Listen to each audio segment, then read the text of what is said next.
I would be eating 300 calories a day. Like I was literally eating nothing. So I lost so much weight so quickly. I know that's like a half of my snack now, And so Yeah.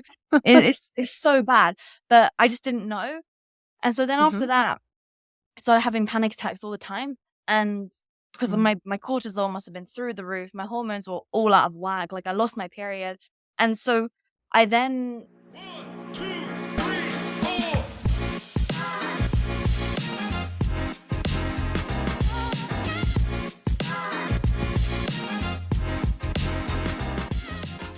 I love to get started with, who is Lauren today? How would you describe yourself? So I would describe myself as a digital nomad. I am an entrepreneur who is really, really passionate about freedom and fulfillment and building a life that you actually love and a business that you care about and that you're passionate about. Um, I'm someone who really, really is just always creating new things. And it's something that I just love to do that. I love to take care of my health and fitness. And I truly believe that the life of your dreams is really, really possible. And I like to lead by example, showing other people how to make it happen for themselves too. So much alignment here. How did this all get started for you? What were some of the experiences growing up that led to this worldview? I feel like everyone has this subconscious desire for certain things in their life from the way that they were raised, in which you don't necessarily even realize is driving you to this day. And so my younger brother, he's 2 years younger than me. His name is Adam. He has epilepsy and autism. And so I remember when I was like, I must have been 4 years old, and we were driving back from this Christmas party. And just next to me, he started having a seizure. And it was frigging terrifying. Like to this day, I still remember the whole thing. It's probably like my earliest real long drawn out memory. And ever since that moment, ultimately his whole freedom was just taken away from him. Like he then at that moment had to have at least one-on-one care every time. He has a ton of medication that he has to take to stop having seizures. And over the years, now he lives in a care home and has like two-on-one care because he Yeah. just can't do anything. Like he has a tube in his tummy and everything because he can't eat, right? And so it's interesting because I always felt from like a very young age that I need to make the most of my life to make the most of his too. And I know that's probably a lot Yeah. of pressure that I've always put on myself. But at the same time, the way that I take it now is that I'm so grateful to the opportunity to show other people how free they really are, how much opportunity they have in their life to be able to create the things that they want and to do the things that they care about and love to do. Because it's so easy to make excuses like, oh, well, I'm so busy with my job, or oh, I hurt my foot. And I'm like, one time running this half marathon, like I've never ran in my life before. I freaking hate running. Like I'm a weightlifting person. And the whole time in my head, I'm just thinking, Adam would dream to be able to run. Adam would be able to he would dream to be able to run. And so like I run the Yeah. whole thing without stopping. And it's like the first time in my life I've ever done that. But it is true because we get to choose how we show up no matter what life deals us. And so that's something which I think from a very young age, I've always kind of been like a rule breaker.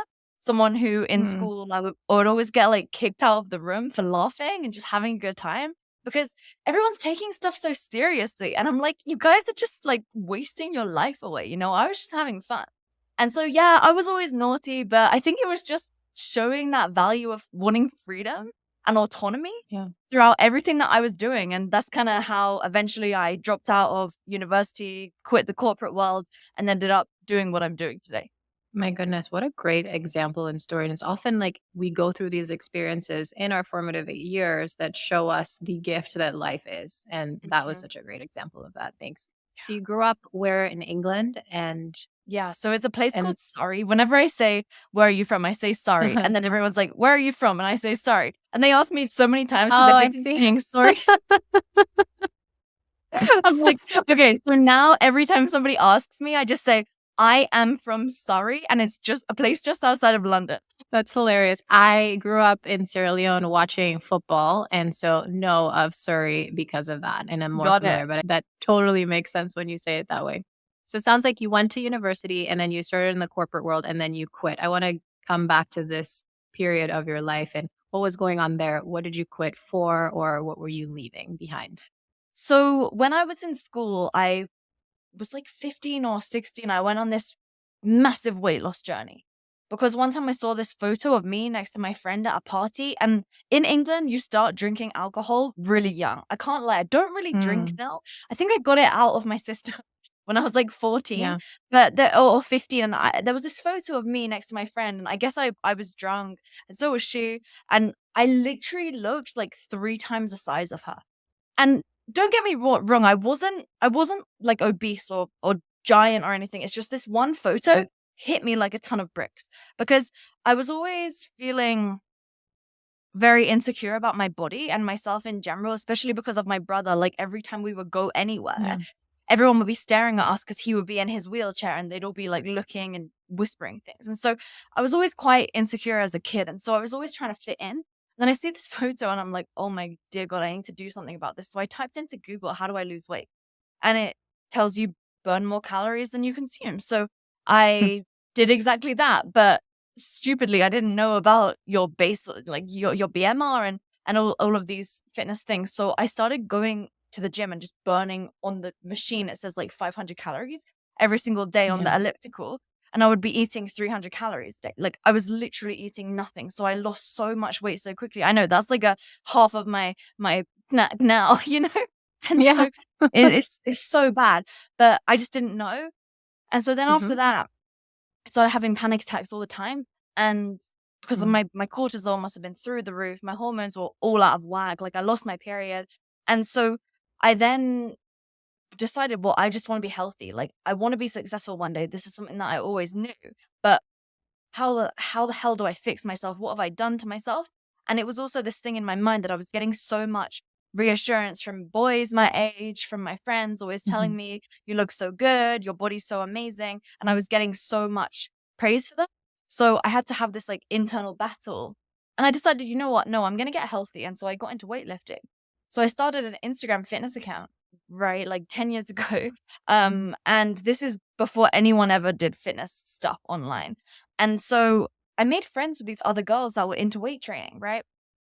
And basically, that was like age 16, 17. Age 18, I got a job as an asset management company as like an internship. Okay. So I did it for 8 months. It was supposed to be 12, but I quit early because I just hated it so much. And then I was like, nah, it doesn't matter Yeah. anywhere, but I've already got my place at university. So then I went to the uni, and I just went in the mindset of like, well, I just want to have fun and make friends, because like I've been working my ass off for the last year. And I already had this online fitness coaching business that I was doing from the Instagram account that I'd made. So I thought, well, even if it doesn't go well at uni, I have something to fall back on. So I went for a year, friggin' hated it. It was just a waste of time. UK's #1 business degree, but like none of the professors had ever had their own businesses. So I quit, dropped out, and went all in on my online fitness coaching business, scaled that to multiple 6 figures in profit per year, and built a massive fitness brand. And it's all on my social media. Like you can scroll way back and see absolutely I everything. want to pause you because this Okay. is awesome. Where did this, and I love what you said about like you wanted to be doing things in the real world. You wanted to be building in the real world, and it felt like university was a waste of time for you. So then where did you learn about how do you scale your fitness business, and what are some of the things you learned there? Walk me through this episode. Well, I definitely didn't learn that in university, because I was I was Through in this trial and like error. yeah, I was in this accounting lecture. And so they were teaching us like UK accounting. And for the first time ever, I was like, oh shit, I need to pay tax, right? Because I never even thought about that before. And he was telling me like corporation tax and all this stuff. I'm like, oh my God. So I texted my dad, because my dad had a very small business growing up. It was like a franchise, a little, he was a franchisee. Like he owned one of the franchises of a big company, right? And so Yeah. I texted him and I was like, oh my gosh, how do I do tax? And he was like, oh, just hire an accountant and pay them. They'll do it for you. But then I remember in the accounting thing, I went back to the next week and I said to him, well, I really need help because my clients are in many different countries. What do I do? Because I have clients who are Right. in America and Australia and in Europe. And so he was like, well, Lauren, that would be a very good question for Google. He said that to me. And I was like, wait, are you kidding me? You're seriously, you serious right now? I'm like the only person in the whole entire degree that actually has their own business already, and you're not even willing to offer me help. And so Yeah. at that point, I just thought, you know what, this is a huge waste of my time. I kind of coasted on through for a bit. But the way that I ended up learning was I used to watch YouTube videos when I was doing cardio, because I would do cardio like 2 or 3 Right. times a week on the elliptical or something back when I was actually healthy. And so I would watch these YouTubers of like, you would not probably know the names unless you were in fitness, but Christian Guzman, Rob Lipsett, Heidi Summers, all these, they have millions of followers. They're actually good friends of mine now, but back then I just followed them. And I would see them talking about like their online coaching business. And so I thought, well, if these guys can do it, so can I. And so they didn't really share much business info, but I remember I would just find keywords that they would say, like online check-ins or something, or like client check-ins or something. And so I would take that phrase and I would type that into the podcast app. And I would see what Yeah. podcasts came up. And so then I would find all these different podcasts. I would start listening to them, see the ones that I liked and that I engaged with. So I found a few like Pat Flynn. I found Angie Lee, who doesn't really do too much in this space now, but back then she was making a lot of content about online business. I found just all these different podcasts and this company called Shredded by Science. And so I ended up doing a partnership with that company and writing a whole entire fitness program with them. And they taught me a ton of stuff about online coaching. So it, man, it's so long ago now that I even forget, but I didn't even buy any courses or anything in the beginning days. I didn't hire coaches. I didn't know that the business coaching space was a thing because I always heard people say all the best coaches hire coaches. And so I was a fitness coach. So I thought, oh, every fitness coach has a fitness coach. I didn't think they meant business A coach. coach. Yeah. Yeah, Yeah. so I had no idea. But then, yeah, over the years, obviously, I ended up finding great people, some terrible people too, but that's a different story. But honestly, for me, it was podcasts in the beginning. I would just listen to so many. I would literally listen to like 6 podcasts a day on double speed. Yeah. So I'm hearing a couple of things here, Lauren, in terms of what helped get you into entrepreneurship. A, you had this perspective of life as a gift given the experience with your brother.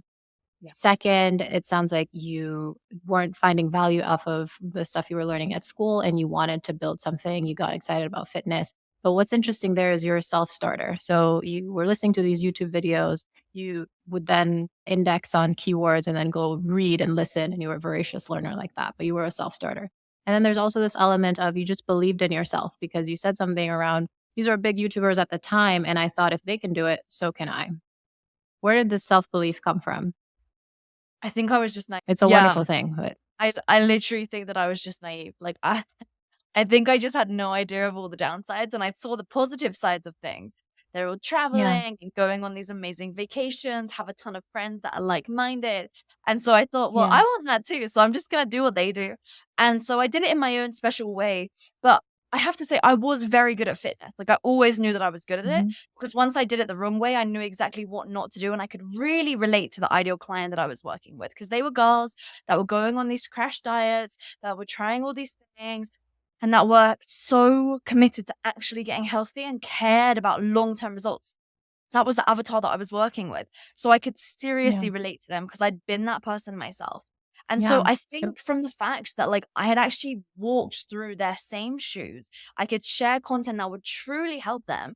And quite frankly, I knew more about fitness than a lot of the people that were making content already because when I was working my corporate job, everybody, you could have like a standing desk or a sitting desk. It could go up and down, with the button. Mhm. And so everyone would always sit down, but I would always stand up because no one could see my Yeah. screen when I was standing up. So all day I was just reading these like bodybuilding forums and all of these different, because social media was banned. So I was just reading that all day, literally all day, just learning, studying, writing notes, writing down in a Google document stuff that I wanted to work on. And so I think when you know that you have something that can really, really help people, you have the confidence to just go out there and sell the thing. Because I knew if Mhm. I sell this, I'm literally going to change people's lives. Like they're not going to make the mistake I did. Because I don't know if you've ever, or anyone listening has ever experienced having anxiety and panic attacks, but having been through that, I knew what I had to share would prevent other people from experiencing the same thing and damaging their body like I had done previously. And so I was so incredibly convicted that I was going to do whatever it takes to be able to sell and market this thing and to, because I knew that's just how I could help people. I love that we're talking about anxiety and panic attacks. I personally haven't experienced this, but 40% of the population experiences generalized anxiety disorder. Also, in the mental health space, people wait on average 11 years before getting care. And so it's really Wow. important. It's good we're talking more about it. And you're not alone if you're experiencing this. And it makes so much sense that you were driven by this need to want people to not go experience that, which had happened to you because of your own mistakes that you'd made. So that makes so much sense. The other thing you talked about, you were naive. And honestly, that in some cases can be the biggest gift too. So many entrepreneurs second guess themselves out of doing something or pursuing something and overcomplicate things. So Yeah. that's a huge gift. But I actually want to give you more credit than that. I think you were really confident and you had done things before, like you'd taken control over your health journey and you'd made mistakes, but then figured it out. And also maybe a little bit of credit to your dad, like the anecdote you shared where he just said, hire an accountant and they can do it for you. That's said with an aura of, you know what, it's possible. It's not a hard thing. It's figure outable. And I'm sure there have been many other instances where you growing up with this mindset just gives you this can do attitude. Yeah, no, I would say That's so. My dad always did showcase that for me because, it was a lot for him and my mom growing up with me and then also a disabled child while also running a business. yeah. And so it was always that mindset of like, it's not that bad. Just get on with it. You'll figure out how to do it. And so because I was always left to my own devices as a kid, I always had so much time to and I always had a laptop or like my parents' Yeah. computer. And when I was like 12, I guess, I was on Tumblr and I made a following Yeah. there of like 10,000. And then I was having Wow. Bebo and MySpace and all these social media. I always loved social media. I don't know what it Yeah. was. I felt like, how cool is it that I can just connect with people, text them back and forth, here, build a community. I was always obsessed with community.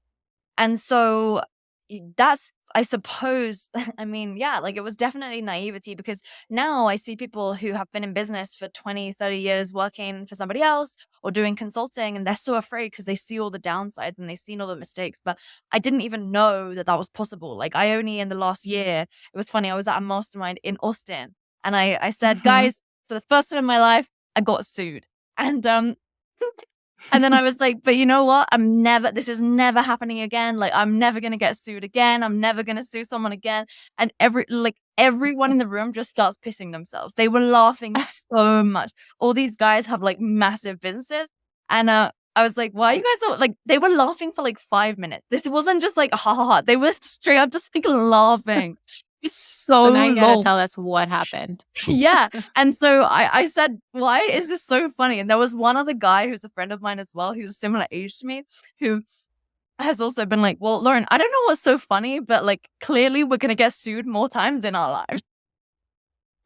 So, but I was just so naive, even saying that, like, not that long ago, like, literally just a couple months ago, I was so convicted. I'm never getting involved in any legal BS stuff again in my life. But clearly, it's just something that happens a lot, right? And it's like, I wasn't even Yeah. aware of that because, bad stuff happens over time. So I didn't have a clue about any of this stuff. So I think that's how Yeah. I was able to go in with so much confidence. What's that quote? If you don't want to, or if you never want to step on someone's toes or something, then you're never going to do anything that matters or means anything. I'm butchering this completely, but that's what I that know brings what up you for mean. me. And It's so true. yeah, so true. So then where are you today? What are you building today? I know you're helping other entrepreneurs scale their businesses, but give us more of an overview.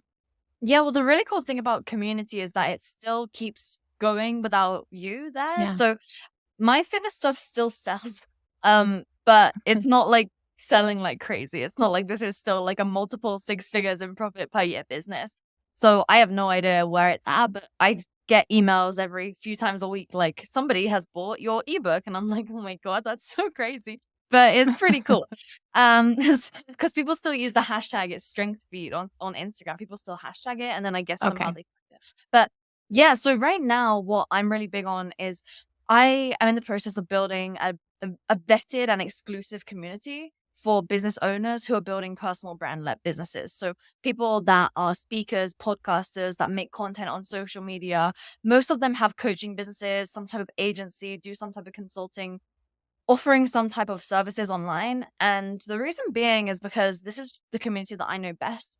And I've been doing one-on-one coaching. Well, my team, I have a team of coaches that coach one-on-one, do consulting. And we've been doing that now for more than 1,000 clients that we've worked with. And so Amazing. I truly believe that you get to a point where the impact can be bigger when you take a step back, and we don't have to be the ones that are teaching everything. We want to create a platform for people that are better than us in all these different areas to provide support to the community. Because as business owners, we've spoken about a lot about it here, but it's not just like the business system structure. Like everyone that comes to us right now, they want systems, they want structure, like they want to know exactly what to do to get this thing. But to get the outcome, to increase their profits, to have a business that they love. But there's so much more to it. There's relationships, there's a relationship with yourself, there's Yeah. health and fitness. There are all these different areas in which we want to be able to create a platform for other experts to be able to share their expertise in a vetted community, to do deals with each other, to be able to like close each other as clients, knowing that these are like legit business owners that are in this community. Because we'll always do the one-on-one. Don't get me wrong. I'm not going to get rid of that. But this is something that's 100% missing. And I think it's really easy. You've probably experienced this yourself. You join a membership or something, you go to a networking event, and people there just aren't really like you. They don't still really get you. They're still trying to like hand you a business card or something, or they don't understand social media. And so it's just not really relatable. Whereas I know when I was first starting out, could have been in a community with a ton of businesses where personal brands are at the forefront and they're really, really crushing it on social media, or not yet, but trying to. There's so much room Yeah. for collaboration and also growing each other's brands too. So that's really what we're working on right now. And I've not seen this done before. I've been in communities like this in the tech space. So more like startup stuff that I've somehow like weaseled myself into because they've seen my social media and they're like, oh, Lauren's like a legit entrepreneur. And I'm like, guys, I got nothing to do with tech, but okay, I'll join. And so now I want to build something that I really would have wanted a few years ago. And that's what we're focusing on at Impact School. And it's really nice because I'd say when you have a great community, it's like, it's not even work, you just show up on the calls and you're just chatting, and I bring in experts who are my friends and they share value and I learn, and learning is one of my core values too. And so it's pretty enjoyable, and I'm feeling very grateful to be able to do this in a way that feels extremely aligned, because over the years, you always dip in and out of things that feel 100% aligned and then not, and then do and then don't. But we've been at this now for almost a year behind the scenes working on it. And every time we're working on it, my team and I are just so excited and happy to be doing this. I can tell even as you're sharing this, how aligned you are with your values and your actions in Yeah. building this. Also, so agree about how community is everything. It's the people you surround yourself with. You become the average of the 5 folks you're around. And then just having folks you can ask questions related to what you're going through is tremendous. So congrats on that. Totally. Yeah. I like imagine if I could have asked somebody, so how do I do my bookkeeping? Back when I didn't know how to pay tax. Right? Before Yeah. or across the world, like bookkeeping. So how is the business going today? Tell me, and speaking of designing your life, I'm curious, how are you designing around the business and how is it doing? Yeah. So my team across 11 different time zones, which means that when we're coordinating calls, it's a little weird because obviously I'm the one that always kind Yeah. of mess things up, because I made a decision a few years ago. Like I was trying to build a software company, funnily enough. And I actually bought a software development company to build the SaaS product, the software as a service product. And Mhm. I was talking to one of my coaches, and he was asking me like, why do you want to do this? What's your mission? Like, why? But and like really going deep on that. And what I realized is like, I don't want a frigging software business. It's like the last thing that Yeah. I want. I don't want to lose the next 10 years of my life to sacrifice it to a business that hopefully one day I could sell for $1 billion. And then what do I do? Like I have a bunch of money and I just wasted years. So Mhm. I realized after working on that for a couple of years, it just wasn't what I was all about. And that freedom and fulfillment are truly my core values, all while learning and having fun and enjoying my life. So I made the decision to get rid of that. I was like, okay, I'll take the loss, whatever. I lost money, but I learned. And so, sure, I dropped out of university, but like I just paid for some of my business education here. That's all good. Yeah. And I'm really happy with that decision, because the last year and a half, about a year and a half since I stopped on all of that now and just focus fully on Impact School. And I have a couple other different businesses, but that's more where I own minority stakes in those companies and just do a bit of consulting. But when it comes down to it all, I was just figuring out, what do I want my dream day to look like? Like literally, how do I want it to look? And I want to wake up to my partner and I want us to be able to have a nice morning together. and to be relaxed and calm, and then to go for a walk, and then to catch up with my team, and then to come back, have some breakfast, go to the gym, do some podcasts, write some copy, go on social media, do some lives, record some videos, do some strategy. And like, that's what I want to be doing. Go out for dinner, and that is my dream day now. And so I, I really just was very intentional in just making sure that that remains a standard and I never slip from that. Because if I ever feel like I'm doing too many calls in a day, or I'm working on some stuff that is like draining me energetically, I have to remember, why am I doing all of this? And ultimately it's for freedom and to be able to lead by example. And so if I'm doing stuff that I hate all day and not having the business that I love, I'm not an example to my community, who are people that want to build a super high profit, make a ton of money, but do it in a way where you're getting real client results and actually building a business that you love. So that was it for me. It was intentionality. And I think that if people were actually to live their lives with more intention, then it's amazing what you can achieve. Like, it's honestly incredible. The way that I met Mm. my boyfriend like a year and a half ago, I had a list of 100 non-negotiables. Like, I literally would not settle for anything less. And and so like, people think that that's extreme, and they're all always like, well, what if he had 99 of them but not one? Well, too bad, because I'm not settling. Right. And I think that we shouldn't settle for anything less than that in our lives, because we deserve so much and we're able to create such beautiful things. But when we stop, well, it's only when we stop settling, and when we stop allowing ourselves to live in this mediocrity, because there is so much abundance and so much joy and so many beautiful things that are available for us all of the time. But I think it's so easy with everybody around us, like overweight, unhappy, in relationships that they don't like, friends that they don't really want to be around. That's what has become normal nowadays. So I don't really give a damn if people think that I'm weird, or that my standards are too high, because I definitely don't want to be normal if that's what it's looking like right now. Preach, girl. Everyone live life on their own terms. I want to talk about redesigning. You mentioned with your partner, you had a Mm, list of things that you knew you wanted out of a relationship that you weren't willing to settle for. Maybe that as an example, or the example of designing your work to fit your dream day. Can you yeah. walk us through how you built around those visions for yourself? Well, I think you just have to get really, really, really, really, really friggin' clear. Like, what do you actually want? Because I think most people don't even Hmm. know what they want. It's like, oh, I want to lose 2 pounds. But like, what do you actually want to lose 2 pounds for? Do you just want to lose 2 pounds? Or why do you want to lose 2 pounds? What's the goal here? So I've always just been very goal oriented, but also I want to achieve the goal in a way that I love it. And I love the Mm-hmm. journey so that I learn from it.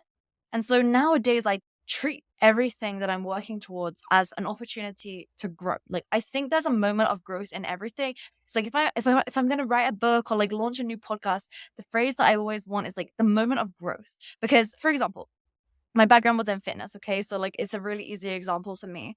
But let's say you're trying to lose some weight, or you're trying to grow some muscle. And so then you feel yourself going towards the cupboard to go and get a cookie or a piece of chocolate or something.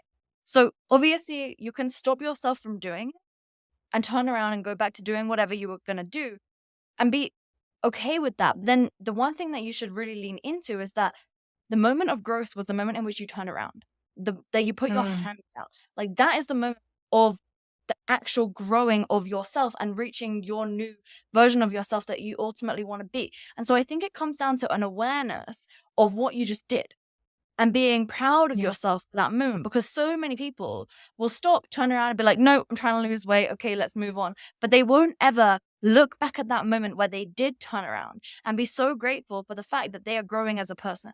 Because every single time we catch ourselves, we stop ourselves. We're, let's say, looking in the mirror, saying bad things about ourselves, and then we snap out of it. The moment in which we snap out of it, that is when we are having the moment of growth. Let's say you're sitting down with your partner and then you're about to grab your phone to start scrolling on Instagram. But the moment in which you notice your hand going to grab it and you don't grab your Mhm. phone, that's the moment of growth that reminds you of being the person that you ultimately want to be. So I always have this vision of my ideal self. And every morning I write down in my journal, like, okay, today I'm going to look back on today and I'm going to be proud that I gave my all to all that I did. And then I list all the areas. So for example, my workout, my relationship, my clients, my team. And then at the end of the day, I come back and I look at all those things and I rate myself out of 10 on every single different thing that I listed. Because then that enforces accountability every single day. I'm someone that really needs that, because if I don't enforce accountability, then, life can just kind of slip you by.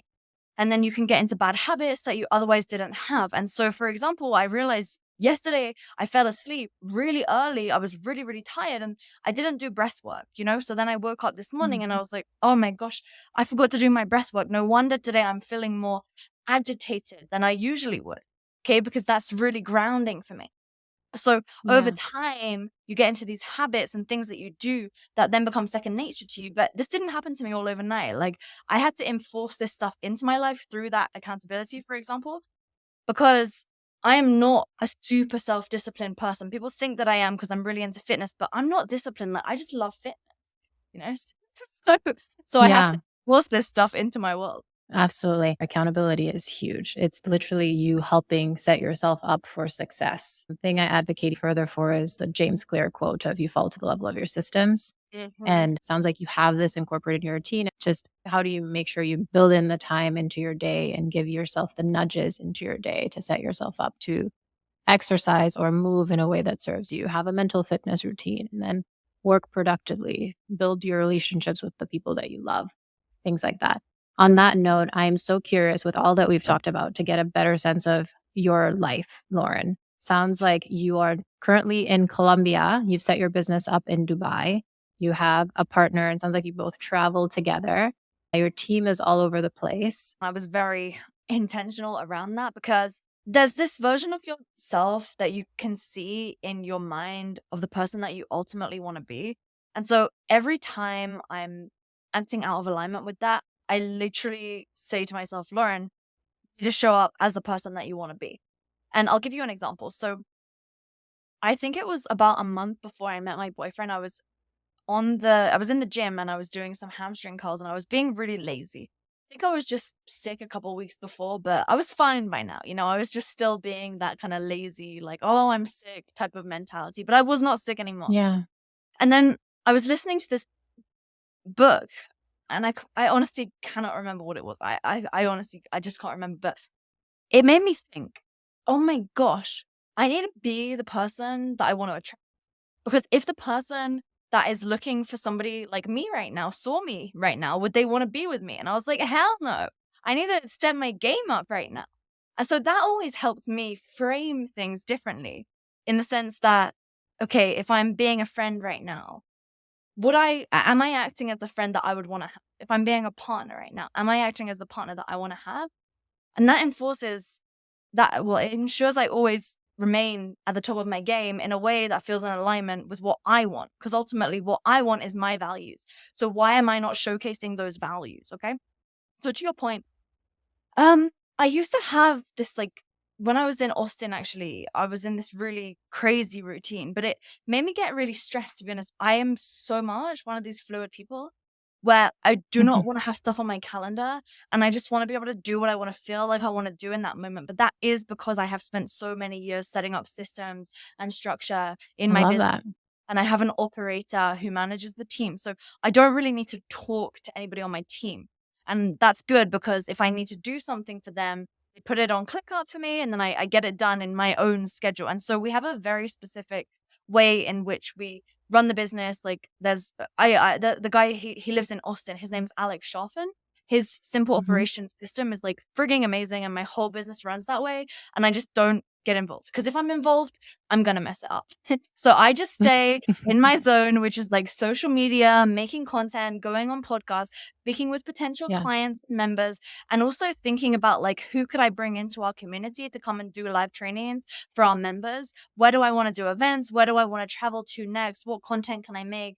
Who can I hire as like a new way to grow the business? Like, so yesterday and the day before, I was doing some interviews with JV partner managers, which I didn't even think I was going to do, but I had the idea last week. So I thought, screw it, let's get on some interviews. So that's kind of what I'm doing. It's quite random, to be honest. There's not really a magic recipe to it, but But it sounds like you're working on things that you're strong at and that energize you. So you have outsourced stuff to Alex, who sounds like he's your COO, and he takes care of the execution and the details and making the metaphorical wheels turn. And you are focused on your strengths, business development, marketing, getting inbound, and working on your partnerships. That's wonderful. That's a huge value add right there. Yeah, exactly. Alex is the business coach. My COO, her name is Noor. She's also my business Oh, partner. Yeah, so she's amazing. She's a great operator. And I think yeah. everybody who is more of a visionary type person, a creator, Hmm. creative type of person. I mean, to be honest, I'm probably not like creative in the sense where you think of a creative person like painting stuff and making things like that is definitely not me. But I'm good at creating content. So that's kind of the difference. But to your point, what's really interesting is so you probably follow like Layla Hormozy as an example. And so I've known her for quite a long time, and she says to me one day, because I was telling her about this problem I was having with my business, and she literally turns around to me. I won't say the exact words she used because it was pretty aggressive, but I was telling her like about my org chart, and she literally is Yeah. like, "Lauren, you don't need a frigging general manager." I think she's like, "The general manager is quite literally a bottleneck right now." And so I had hired this business coach who told me like my org chart needs to look this way, and I need to hire a financial controller and like a tech manager and all this like Yeah. BS stuff that my business does not need. Okay. It's like, Yeah. okay, I've got a great business, but I'm not making like 50 million a year, right? So it was just so funny when she said it to me like that, because I was always trying to Yeah. fit my business into this like perfect structure. Whereas what Alex Schaffen said to me, he was like, Lauren, you're the CEO. You get to choose what you want to do all day, every day. And then you just hire people to do the other stuff. And it was Heck like yeah. a light bulb to me. I was like, Yeah. "Oh my dear God. How did I not realize that?" But that's the power of having great coaches around you, because those two people together, yeah, they coach on operations, like it's kind of boring stuff, but it literally, oh my gosh, it relieved me from so much pain, because I was always trying to be like a traditional CEO, when that is just not me. And I think so many people are the same thing, who like love what they do. You get into it because you're really good at your craft. You really have this magic touch in helping people or on making content or both. But then when it comes to like the operational stuff of the business, it just drains you. And it's like earlier Yeah. today, I saw this, thing and this thing on Slack and this back and forth. And I'm like, I'm not even gonna look at that right now because it's just gonna raise my heart rate. I'm just not Yeah. gonna get involved. I trust that my team are gonna take care of it, and I must trust and allow that they're gonna mess up, but it's okay because they have accountability and they have training when they need it, so it's all good. Like, I just need to stay away from the things that is not my zone of genius. If you think about it, the whole situation was a little bit of you, like a version of you was trying to have your business fit into maybe a nice, neat box that maybe you would learn about in university that's in a perfect world, which doesn't exist. And what actually happens in the real world is you build a business by doing things trial and error and surrounding yourself with humans who can cover your blind spots and your weaknesses and working on your own self and growth. And the huge secret that's not really a secret is you get to tailor it to you. And each of us is unique and has a unique set of strengths and weaknesses and areas of growth, opportunity, etc. And you just tailor it to your specifics, Yeah, need even set. when you And say that, like, it literally gives me goosebumps. I don't know why, but it's like sometimes I even feel like, is this even legal? Am I allowed to be doing this? Like, how amazing is this?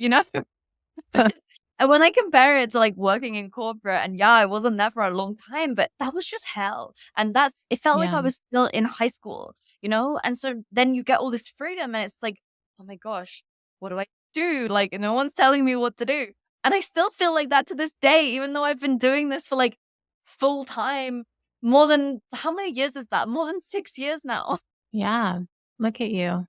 And that's what I love about entrepreneurs. This word sometimes has a bad name, but you're literally an explorer, paving out your own path and learning as you go. On that note, what are you focused on growth wise today, either professionally or personally? Where's Lauren going? I'm always focused on building my relationship with myself and improving, because I think that always is a thing that causes pain. for us because we Mm. get in our heads about certain things or something's happening and then we're feeling stressed about it, or we react in a certain way to situations that are going on. But ultimately, that's us. That's all in our own mind in the way that we react, because one person would react to that same situation totally differently. So for me, I'm really just continuing to try and remain more calm and less like anxious, right? Because even from my past, that was always what was slowing me down, and I would get stressed. Oh, Yeah. I'm having heart palpitation. Oh my God, I'm gonna die. Like I would think something like this. So for me, it's just maintaining balance in my mind and also my physiology as well, to make sure I'm never getting too hungry or too thirsty or too full or too tired, because I always find that when I'm feeling hungry or thirsty or tired or something like that, then that's when I'm just not able to be as relaxed as I want to be and show up in the way where I can just work and work and work and create and create and create and be and be and be and just do the things that I love. So that's one thing. The second thing is always with my partner. I think when you're in a relationship, it's something just to always be working on. So we've been trying to get into like a habit of doing these like daily check-ins, like what you would do with your Yeah. team, and also like weekly check-ins, and just making sure that we're staying on top of being there for each other, because life gets busy, right? And like as we're doing different things, yeah, some of course we're always eating dinner with each other every single day. Like that's something that's important, and spending time in the morning. It's still important to make sure that like you're doing things to like actively deepen the relationship. So we make sure that we're going out and doing activities without our phones, taking intentional questions that we hear somewhere or that we like think about that we want to ask each other, and just improving our relationship in every single area. So that's the second thing. And then the third, um for me, a big thing is leadership. So improving my Yeah. ability to be a great leader, because that was always something that I was quite insecure about, because like no one teaches you how to lead a team. And so I don't even know how many people I've hired ever in my life. Like it's too many, and it's not something that I'm proud of.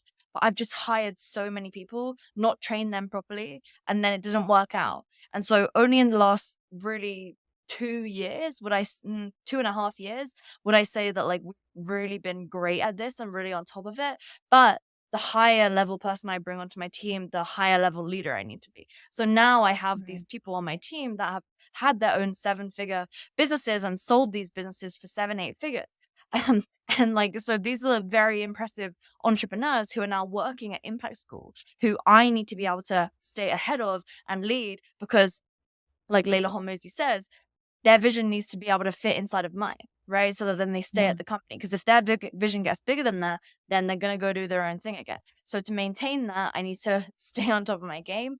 And so that's probably those are the three things I would say, but they all excite me. And I think the hardest one is always our relationship to ourselves, honestly. Like that's the toughest one that I think everybody's always working through, in which is the hardest, because yeah, you can talk to people about it, but at the end of the day, that doesn't change anything, because it's only you and yourself.